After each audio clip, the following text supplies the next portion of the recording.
de Mme Cissé que je me sente pas suffisamment à l'aise pour pouvoir exprimer le sentiment des membres de l'association Urgence et Développement et de toutes les populations de Dakar qui ont contribué à la réalisation de cette opération. Pour dire simple, nous avons pu collecter ces tools en confectionnant des tickets que nous avons vendus à des Sénégalais anonymes, des travailleurs, des femmes au foyer, des élèves.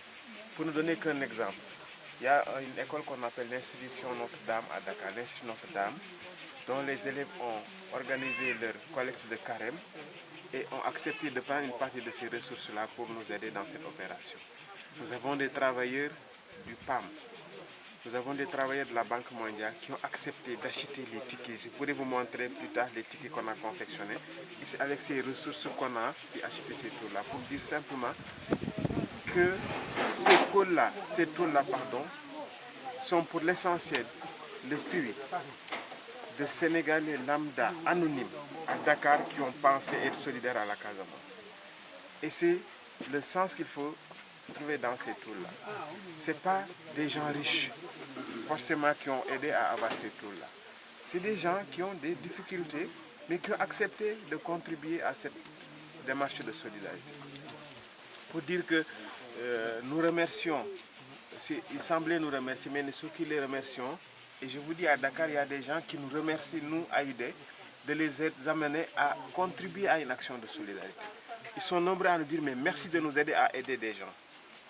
Donc, pour dire qu'il y a une culture humanitaire qui est en train de prendre forme et qui pourrait nous aider à faire beaucoup pour la Casamance. Mais faudrait-il encore que nous soyons informés des situations de crise qui nécessitent une solidarité de ce point de vue-là. Donc c'est pourquoi je remercie également Khalifa, qui chaque fois nous interpelle, nous dit il y a telle situation dans telle zone. D'ailleurs, il ne passe même plus forcément par Oussefoural, il nous appelle directement, mais nous avons le réflexe chaque fois de revenir vers Oussefoural. Et je remercie également le président du conseil régional, qui se soucie énormément des populations de sa région et qui également, dans le cas de Niassia, où nous n'étions jamais intervenus, de Niagis, pardon, nous a également interpellés. Et pour répondre à cette préoccupation également, les populations de Dakar se sont mobilisées pour nous permettre d'avoir des tours.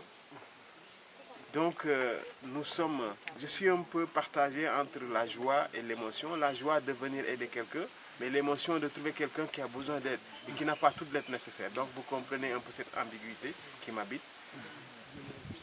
Mais n'empêche que ce que je voudrais lui dire, ça c'est un geste symbolique pour qu'elle sache qu'elle n'est pas seule. Il y a à ses côtés Khalifa, il y a Oussefoural, il y a le conseil régional, mais également il y a des gens à Dakar qui ne la connaissent pas, mais qui sont à ses côtés. C'est pour cette raison aujourd'hui qu'on a pu amener ces tours.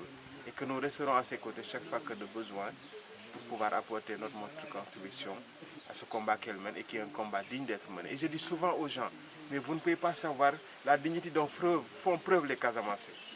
Ils sont dans leur village, dans la souffrance, mais on ne les entend pas crier. Et pourtant, il suffit qu'il se passe quelque chose à côté ici à Dakar, les gens se crient. Mais là-bas, ils sont dans la dignité, dans leur village, et on ne les entend pas. Donc c'est un signe de respect que nous devons avoir à leur endroit. C'est pourquoi moi, je le dis, je ne suis pas de la Casamance. C'est pourquoi je parle à l'aise quand je parle de la Casamance. Je ne peux pas faire l'objet de stigmatisation. Personne ne peut me reprocher quoi que ce soit. Et ça nous donne une liberté de ton dans le discours. Et partout nous disons qu'il faut faire preuve d'attention vis-à-vis de la Casamance. C'est très important. Et ce désir de paix ne doit pas nous faire perdre de vue qu'il y a des questions, disons, qui sont des questions qui n'émergent pas très souvent. C'est la question de l'enfance. C'est la question de la reconstruction des maisons. C'est la question de la pauvreté croissante dans la zone.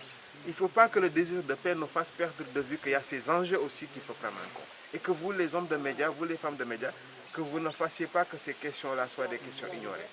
Si on ne parle pas de l'enfant en Casamance, c'est grave, parce que quand même, c'est des enfants qui sont dans une situation où il faut nécessairement les prendre en charge. Si on ne parle pas de la pauvreté en Casamance, c'est un problème également, parce qu'il n'y a pas de pauvreté plus dure que la pauvreté en Casamance. Donc voilà un peu, on y reviendra peut-être au besoin, mais merci encore une fois à Oussefoural qui nous donne l'occasion chaque fois de pouvoir Notre slogan, vous le savez mieux que moi, c'est ne fermons pas les yeux devant la souffrance des autres. Chaque fois qu'on est informé d'une situation de souffrance, nous nous mobilisons parce que nous considérons qu'un malheur n'arrive pas qu'aux autres. Et donc c'est une philosophie qui nous habite et aujourd'hui qui habite tous les membres de l'association et qu'on arrive même à partager avec d'autres personnes. Et pour illustrer, pour venir en aide ici, il a fallu qu'on mobilise des populations. Vous nous interpelliez, il y a quelques années, vous nous avez interpellé par rapport à El Balir qui avait un problème de moteur de pirogue. C'est sur cette base-là que nous avons saisi une entreprise de la place.